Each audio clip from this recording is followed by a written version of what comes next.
কিছুটা ভয় দিয়ে আল্লাহ পাক মুমিনের ঈমানি পরীক্ষা নেবেন। আল্লাহ পাক রব্বুল আলামিন খোদা দিয়ে মুমিনের ঈমানি পরীক্ষা নেবেন। মানুষ খোদার কারণে কষ্ট করে,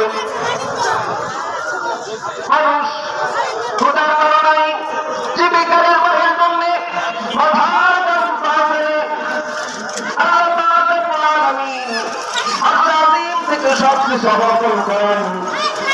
কিন্তু যেই বান্দা, যে বান্দি কষ্টের পরেও সবর করে ধৈর্য ধারণ করে আল্লাহ পাক বলে নামাজ করেন,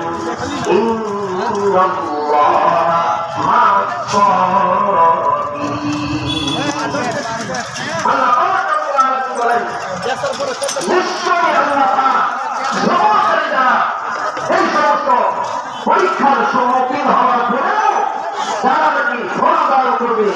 আল্লাহ পাক রব্বুল আলামিন বলেন তাদের জন্য এই সমস্ত সবরকারীদের জন্য আল্লাহ পাক নিজেই তাদের বন্ধু।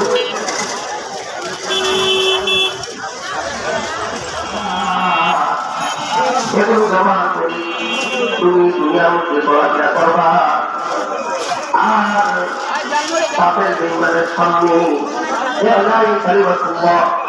ঈমানের পরীক্ষা যখন তাদের সামনে আমি নিব তোমাকে, তখন তুমি ধৈর্য ধারণ করে ইসলামকে, ঈমানকে সমুন্নত করবা। কিন্তু আমাদের সমাজ হলো, আমাদের চক্ষু আছে, আমাদের তার ঈমানের উপর কতক্ষণ অটল থাকতে পারে? একদিন, 2 দিন, 3 দিন যায়, তাকে খাওয়া দাওয়া হয় না। 1 সপ্তাহ চলে গেল, আব্দুল্লাহ বিন হুযাফা জেলখানার মধ্যে খানা ছাড়া খুব কষ্টে দিন যাপন করছেন। এরকম ভাবে 2 সপ্তাহ চলে গেল। সপ্তাহে বলতে গেলে আব্দুল্লাহ জান বের হয়ে যাওয়ার অবস্থা। বংশমূলককে গিয়ে বলে, হে আব্দুল্লাহ বিন হুযাফা তো জান যায় অবস্থা, তাকে খানা দাও, তাকে টক করে এরকম আগুন দিয়ে টক করে এরকম ভাবে তেলকে উত্তপ্ত করা হলো। আব্দুল্লাহ বিন হুযাফাকে দেওয়া হলো। আব্দুল্লাহ বিন হুযাফাকে সামনে রেখে জেলখানা থেকে আরেকজন মানুষকে এনে আগুনের মধ্যে ছেড়ে দেওয়া হলো। সাথে সাথে ওই লোকটা আব্দুল্লাহ বিন হুযাফার সামনে এরকম ভাবে তেলের মধ্যে পড়ে কয়লা হয়ে গেল।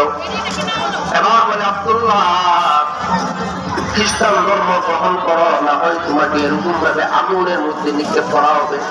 তেলের মধ্যে, এই তেলের মধ্যে কেন এর চাইতে কঠিন আঘাত দেওয়া হয়, আমি 1 মুহূর্তের জন্য ইসলাম হয়ে যাব না বলে সুবহানাল্লাহ।